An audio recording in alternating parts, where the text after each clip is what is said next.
تو غصہ ایک سمٹم ہے، یہ بتاتا ہے کہ کوئی پرابلمز ہیں آپ کے اندر، یہ نیگیٹو ایفیکٹ ہے اس کا. اور اگر آپ اس کو کنٹرول نہیں کریں گے، روکیں گے نہیں، تو نتیجتاً یہ آپ کی مینٹل ہیلتھ کو بھی خراب کرے گا، آپ کی اسپریچول ہیلتھ کو بھی خراب کرے گا، مورل ہیلتھ کو بھی خراب کرے گا.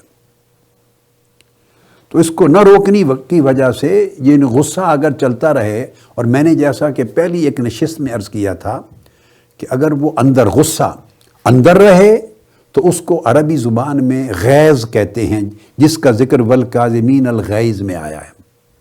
اگر وہ زبان یا اعضاء کے ذریعے ظاہر ہو جائے، آدمی بول کر، گالی گلوچ کر کے، اونچی آواز سے بات کر کے، یا اپنے ہاتھوں سے، اپنے جسمانی اعضاء سے ظاہر کر دے، تو اس کو عربی زبان میں غضب کہتے ہیں، غضب. تو غیظ اور غضب دونوں کو اردو میں ہم غصہ کہہ دیتے ہیں، انگلش میں اینگر کہہ دیتے ہیں. تو یہ اگر رہے تو انسان کے اندر انگزائٹی پیدا ہوتی ہے، یہ کیفیت انسان کو پھر ڈپریشن کی طرف لے جاتا ہے. پھر انسان کے اندر اپنے گلٹی ہونے کا احساس پیدا ہوتا ہے، یعنی اپنے بارے میں اندر ایک غصہ اور نفرت جنم لیتی ہے. پھر دوسروں کے بارے میں بھی ایک نفرت جنم لیتی ہے. انسان فرسٹریٹ ہوتا ہے، اس کی ذہنی یکسوئی ختم ہوتی ہے، فریشنس نہیں رہتی طبیعت میں، اور پھر طرح طرح کے کام کرتا ہے، اس کا فوکس نہیں رہتا، بات کو سمجھنے کی صلاحیت کم ہو جاتی ہے، ذہن منتشر ہو جاتا ہے. پھر بندہ اپنے اندر غصے کی وجہ سے آئسولیشن میں رہنا پسند کرتا ہے، بالکل سیپریٹ، کسی کے ساتھ میل ملاپ اچھا نہیں لگتا. جب آپ اپنے اندر اپنے لیے نفرت ڈیولپ کر لیں، دوسرے کے لیے نفرت ڈیولپ کر لیں، تو آدمی اس کے ساتھ انٹریکشن نہیں کرتا، دوستی نہیں کرتا، نفرت ہو جاتی، گویا نفرت کا راج ہو جاتا ہے.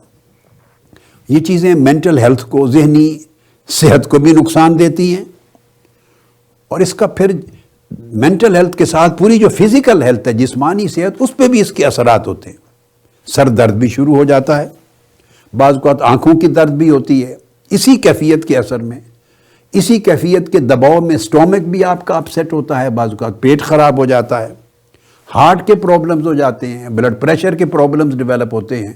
یعنی آپ نے دیکھا کہ ایک روٹ کاز ہے، اس نے جنم لے لیا آپ کے غم و غیظ کی شکل میں یا غصے کی شکل میں، اور آپ اس غصے کو کنٹرول نہیں کر پائے، اس کو مینج نہیں کر پائے، تو نتیجتاً ساری کی ساری شخصیت بیماریوں کا شکار ہوتی ہے.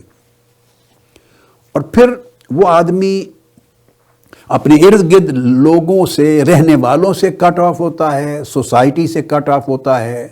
غصہ ظاہر کرنے والا شخص اپنی عزت کھوتا ہے، اس کا امیج خراب ہو جاتا ہے، لوگ اس کے ساتھ تعلقات رکھنے سے گریز کرتے ہیں، اس کے ساتھ میل ملاپ میں کمفرٹیبل فیل نہیں کرتے.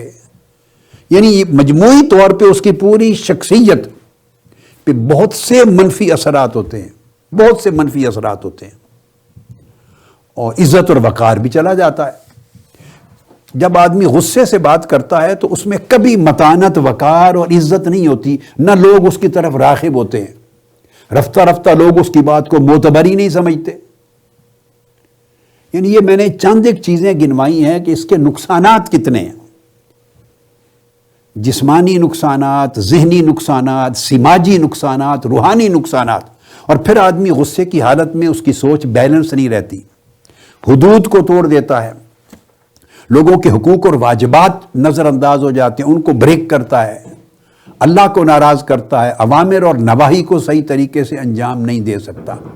اور غصہ کرنے والے سے اللہ ناراض ہوتا ہے، اللہ سے دور ہو جاتا ہے، اللہ کے رسول سے دور ہو جاتا ہے، اس کی اپنے اندر دین اور روحانیت کی کمزوری ہو جاتی ہے.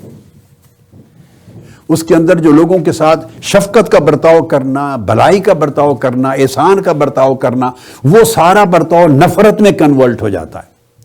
تو ہزار ہاں نیکیاں ہیں، بھلائیاں ہیں جن سے انسان محروم ہو جاتا ہے، اور دانا نہیں رہتا. وہ اس کے اندر دانائی متاثر ہوتی ہے، چیزوں کا انالیسز نہیں کر سکتا، تحمل کے ساتھ جو چیز کو سمجھنا تھا، دوسرے کے رویے میں کہ مثبت پہلو کو دیکھنا تھا، حسن ظن کو قائم کرنا تھا، وہ سب کچھ ختم ہو جاتا ہے. اس کی جگہ منفی سوچ، نیگیٹیوٹی، سوء ظن، ہر ایک کے بارے میں بدگمانی آ جاتی ہے. اور یہ چیزیں انسان کو بیمار کرتی ہیں۔